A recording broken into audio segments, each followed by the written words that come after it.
Trump pensó que Canadá se dejaría. Estaba completamente equivocado. Cuando impuso aranceles a Canadá, probablemente esperaba algunas quejas, un pequeño empuje, tal vez. Pero en cambio, Canadá contraatacó con fuerza. ¿Y ahora? Está amenazando algo que Trump nunca vio venir, el acceso de Estados Unidos a Alaska. Así es. Un movimiento audaz de Canadá podría hacer que Alaska se sienta mucho menos estadounidense. Pero ¿cómo llegamos a esto? ¿Y hasta dónde podría llegar Canadá? Vamos a desglosarlo. Alaska es un estado enorme, más de 660.000 millas cuadradas de naturaleza salvaje, glaciares y una de las geografías más impresionantes de Estados Unidos. ¿Sabes qué más es impresionante? Alaska es uno de los únicos dos estados que no están conectados por tierra con los llamados Lower 48.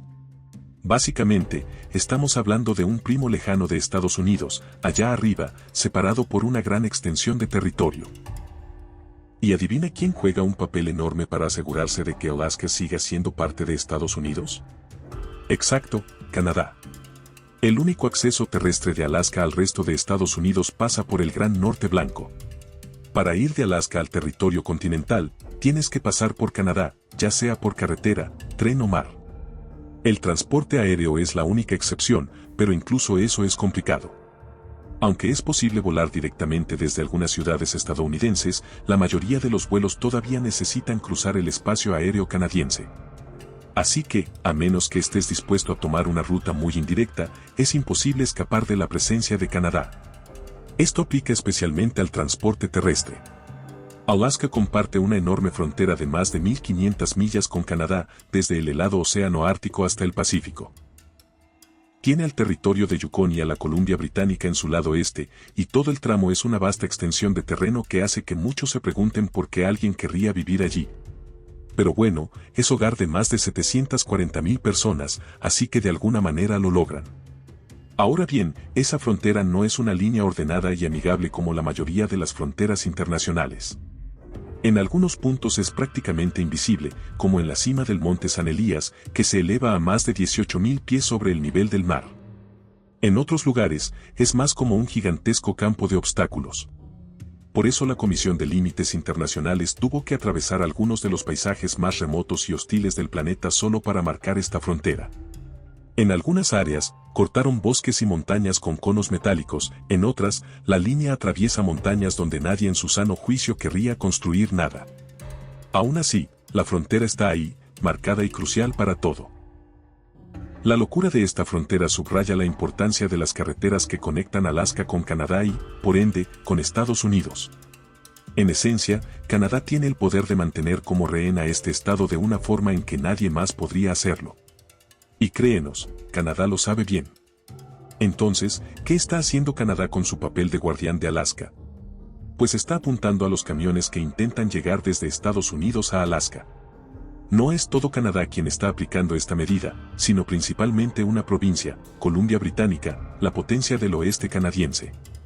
Esta provincia comparte su frontera norte con Alaska, convirtiéndose en el enlace terrestre clave entre el estado y el resto de Canadá.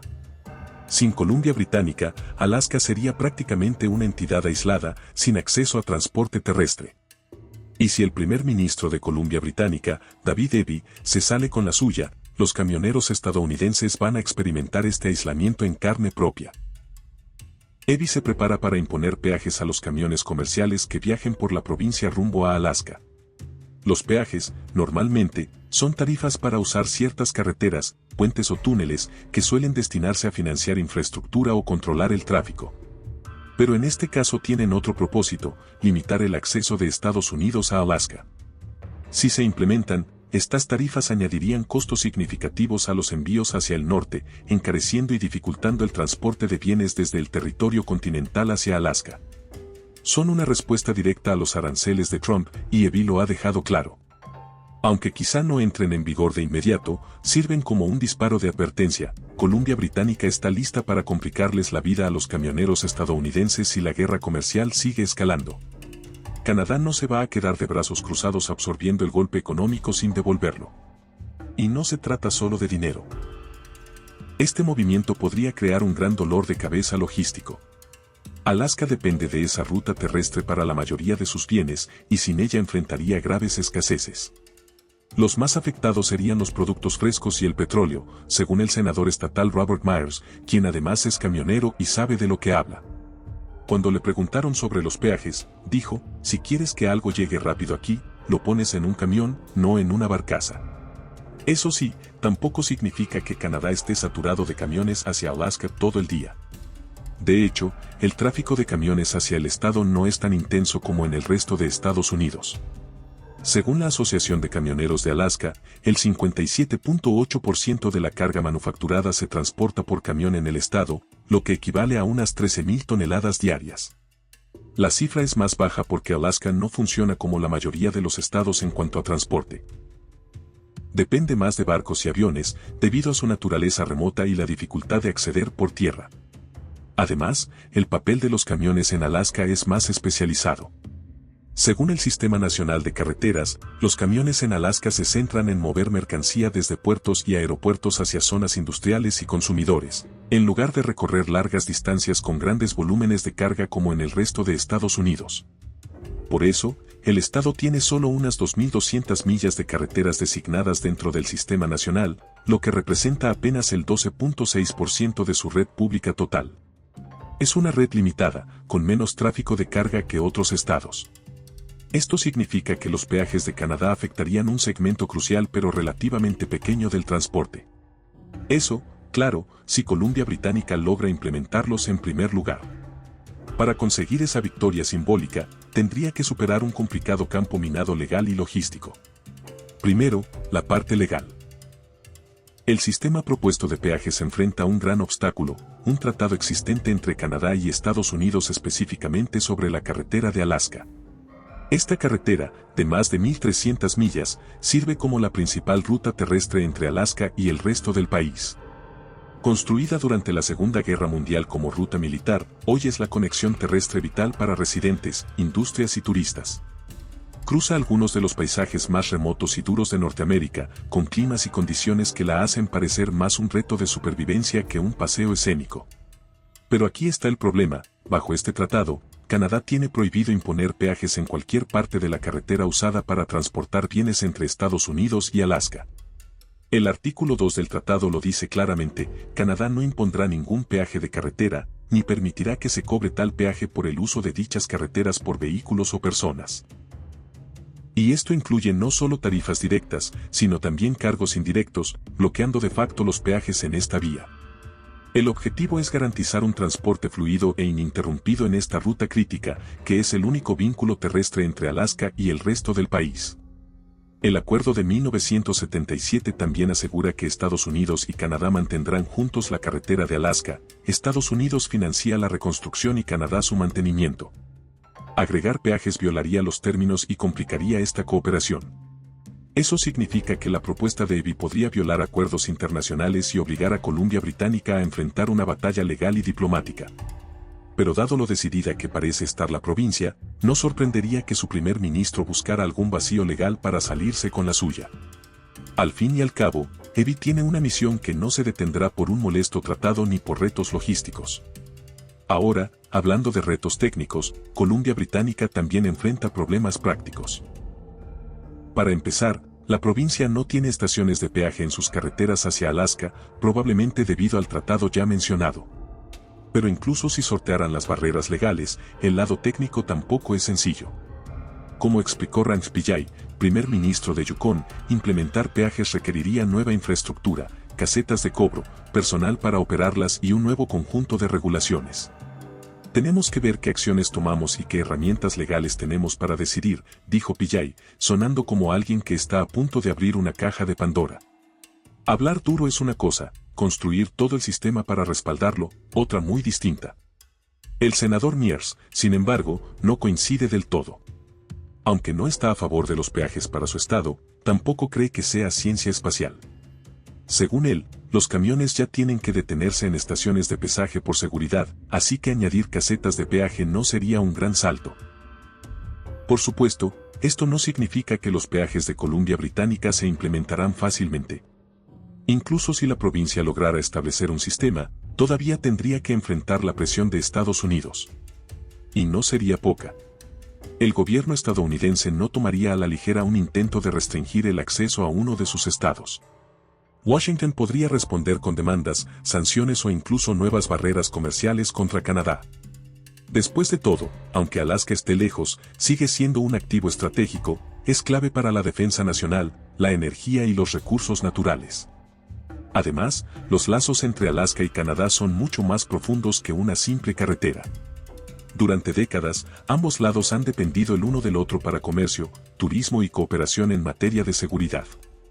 Romper ese delicado equilibrio no solo afectaría a camioneros y exportadores, sino también a comunidades enteras a lo largo de la frontera. Y no olvidemos que el propio Tratado de la Carretera de Alaska nació en un contexto de cooperación militar en tiempos de guerra. Fue construido apresuradamente durante la Segunda Guerra Mundial para conectar la defensa del Pacífico. Hoy, esa misma ruta es testimonio de lo que ambos países pueden lograr juntos. Convertirla en un campo de batalla económico sería un retroceso histórico. Sin embargo, hay que reconocer algo, la postura de Columbia Británica es un recordatorio de que Canadá no es un actor pasivo en la relación. Está dispuesto a usar su posición geográfica para ejercer presión real. Y en este caso, esa presión se dirige directamente a la Casa Blanca. El problema es que jugar con Alaska significa jugar con fuego. El estado no es solo un lugar remoto lleno de montañas y glaciares, es una pieza clave en la seguridad energética de Estados Unidos, con vastas reservas de petróleo y gas. También es crucial desde el punto de vista militar, al albergar bases aéreas estratégicas que vigilan el Ártico y el Pacífico. Si el acceso terrestre y logístico se ve comprometido, las implicaciones van mucho más allá de los precios del supermercado en anchoraje. Podría convertirse en un tema de seguridad nacional. En conclusión, la amenaza de los peajes de Columbia Británica no se trata solo de dinero o transporte, se trata de poder. Un recordatorio de que incluso una provincia puede desafiar a una superpotencia cuando controla una arteria vital. ¿Seguirá adelante Canadá con esta jugada? ¿O terminará en un pulso diplomático que se resuelva antes de que la primera caseta de peaje sea construida? Lo único seguro es esto, Alaska, ese primo lejano de la Unión, acaba de convertirse en el epicentro de una nueva batalla entre dos viejos socios. Y esta vez, no se trata de glaciares ni de osos polares. Se trata de quien controla el camino hacia el norte. Pero Mears no es el único al que no le agradan estos peajes. Jamie Benson, directora ejecutiva de la Asociación de Camioneros de Alaska, también ha expresado serias preocupaciones. Ella dijo que la propuesta aumentará significativamente los costos de transporte, interrumpirá las cadenas de suministro y elevará los precios de bienes esenciales de los que dependen los habitantes de Alaska. Benson pidió a los responsables políticos de la provincia que recordaran la gran relación entre Alaska y Columbia Británica, esperando que los gobiernos federales encontraran una manera de evitar los aranceles. Parece que la presión está aumentando en todos los frentes. ¿Pero sabes a quién no le importa esa presión? A la gente de Canadá. Tomemos como ejemplo a los habitantes de Yukon. No se están quedando de brazos cruzados esperando a que todo esto se disipe. No, se están poniendo creativos con su represalia. Pillay ha escuchado a residentes que prácticamente están armando un plan de acción, con ideas que incluyen prohibir a los atletas de Alaska participar en los próximos Juegos de Invierno Árticos. Y si eso te parece atrevido, algunos habitantes de Yukon incluso sugieren prohibir la entrada nada menos que a Donald Trump Jr. Sí, escuchaste bien, el hombre conocido por sus cacerías de grandes animales en el territorio podría encontrarse en la lista de no entrar. Y seguramente tendría que ganarse el regreso. Estas ideas poco convencionales pintan una imagen clara, Canadá no dará marcha atrás. Aunque Trump ha suavizado algunas de sus amenazas iniciales de aranceles, había sido firme. No vamos a tolerar estas amenazas y esta incertidumbre. Estamos defendiendo a los canadienses. La propuesta de los peajes, aunque de momento sea principalmente simbólica, dice mucho. El número de camiones afectados puede ser pequeño, pero el mensaje detrás es fuerte y claro, Canadá está frustrado y listo para mantenerse firme. Esta creciente frustración nos hace preguntarnos, ¿hasta dónde podría llegar Canadá? ¿Podría cortar a Alaska por completo? Hagamos una hipótesis. Si Canadá quisiera cortar a Alaska del resto de Estados Unidos, tendría que interrumpir las rutas clave de transporte y suministro. Así es como, en teoría, podría hacerlo. Primero, bloqueando el acceso terrestre. con los peajes que ya discutimos, Canadá ya está dando pasos en esa dirección. Pero un verdadero bloqueo significaría algo mucho más drástico, cerrar la carretera de Alaska. Eso cortaría la única conexión terrestre importante entre Alaska y los estados continentales. Como ya mencionamos, esa carretera es una línea de vida para todo, desde combustible hasta alimentos e industria en Alaska. Así que imagina el caos si Canadá decidiera desconectarla. Al fin y al cabo, Alaska ya enfrenta dificultades de accesibilidad. Algunas partes del estado más grande de Estados Unidos, como la ciudad de Hyde, dependen totalmente de la infraestructura canadiense. No puedes conducir a Hyde sin pasar por Stuart, Columbia Británica, o subirte a un hidroavión. Bloquea ese camino y dejas aisladas comunidades enteras. Si añadimos que partes de Alaska solo son accesibles por carretera a través de Canadá, como Hans y Skagway, se entiende cómo cerrar la autopista interrumpiría a toda la región. Pero seamos realistas, ¿podría Canadá realmente hacerlo? Técnicamente, sí. Casi el 80% de la carretera de Alaska está en territorio canadiense, lo que le da al país una ventaja enorme. Sin embargo, un bloqueo significaría cerrar una vía responsable de prácticamente todos los bienes y servicios que entran y salen de Alaska por tierra, lo cual no sería sin consecuencias. El impacto económico sería inmenso, y no solo Alaska sufriría. Negocios en todo Canadá también verían interrupciones. Pero no olvidemos, Canadá está cansado de las amenazas de aranceles. La idea de cerrar el acceso terrestre principal de Alaska puede parecer extrema, pero a medida que aumentan las tensiones, ¿quién sabe? La carretera de Alaska podría convertirse en el juego de gallina más dramático del mundo. Ahora bien, si Canadá realmente quisiera aumentar la presión, bloquear el acceso marítimo podría ser un cambio radical. El pasaje interior de Alaska se extiende por más de 500 millas a lo largo del Pacífico y ofrece fiordos llenos de vida silvestre, glaciares y paisajes insulares. Es una belleza costera, sí, pero lo más importante. Es una ruta crucial para Alaska, y más del 90% de la carga destinada al estado llega por mar. Si Canadá quisiera complicar las cosas, cerrar esa ruta enviaría ondas de choque a la logística de Alaska. Después de todo, este es el camino que toman los cargueros, barcos pesqueros y ferries de pasajeros a través de aguas canadienses para evitar las condiciones más duras del océano abierto. Bloquear el pasaje interior obligaría a los barcos a tomar la ruta oceánica abierta, más larga, más difícil y mucho menos eficiente. No precisamente el sueño de un capitán de crucero. Hablando de cruceros, la próspera industria de cruceros de Alaska depende de esas aguas canadienses. Solo en 2023, un récord de 1.65 millones de pasajeros de cruceros usaron esta ruta para visitar el sureste de Alaska. Si Canadá la bloquea, no solo Alaska enfrentaría una crisis turística, sino que el efecto dominó en la industria de cruceros sería catastrófico. Viajes cancelados, ingresos perdidos y pasajeros furiosos varados en puertos canadienses. Luego está la terminal de ferries de Prince Rupert, que sirve como centro de tránsito esencial para los alascanos que viajan hacia el sur. Si Canadá decide cerrarla, sería como cerrarles la puerta a las conexiones de viaje hacia los estados continentales. Y no olvidemos que esta terminal es la primera instalación de preclearance marítimo en el mundo, lo que significa que la aduana de Estados Unidos hace las inspecciones directamente en Canadá. ¿Pero llegaría Canadá a pasos tan drásticos? De nuevo, no está fuera de lo posible. Bloquear el acceso marítimo sacudiría tanto a Alaska como a Estados Unidos hasta el fondo, y las consecuencias se sentirían mucho más allá de las aguas.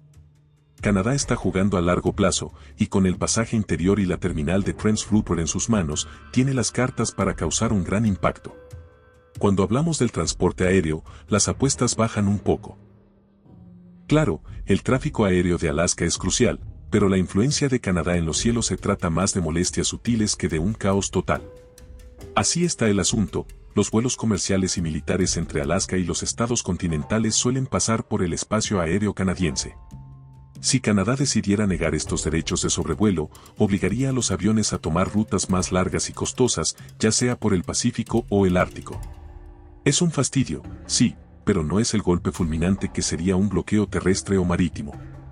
En el mejor de los casos, significaría mayores costos de combustible, más complejidad logística y pasajeros enojados, pero el efecto sería relativamente menor en el panorama general. La infraestructura aérea de Alaska podría seguir funcionando, solo que con desvíos. Dicho esto, el tráfico aéreo depende mucho de la coordinación con el control aéreo canadiense. La operación fluida entre autoridades de aviación de ambos países mantiene los vuelos en orden. Si Canadá interfiere, habría retrasos, sí, pero nada catastrófico. La verdadera disrupción vendría en caso de emergencias. Los aviones que vuelan hacia o desde Alaska podrían necesitar aterrizar en Canadá en caso de problemas en vuelo, y ahí la cooperación es vital. Pero incluso eso serían contratiempos temporales. Lo que no es temporal, en cambio, es el control de Canadá sobre el comercio de Alaska. Ahí es donde se podría generar un verdadero caos. Gran parte de los alimentos, combustibles y bienes de consumo de Alaska llegan a través de Canadá. Así que imagina que Canadá impusiera aranceles pesados, cerrara cruces fronterizos o prohibiera rutas comerciales específicas. No sería solo una molestia, sería un desastre económico. Alaska enfrentaría escasez de todo, desde combustible hasta materiales de construcción, y los costos se dispararían en cuestión de días.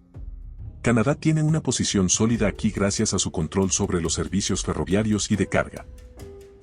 No existe un ferrocarril directo que conecte Alaska con los estados continentales, por lo que las mercancías siempre pasan por vías canadienses. El puerto de Vancouver es un centro crucial que maneja gran parte de los envíos hacia y desde Alaska. Desde alimentos hasta combustible, todo pasa por puertos y ferrocarriles canadienses antes de llegar a su destino.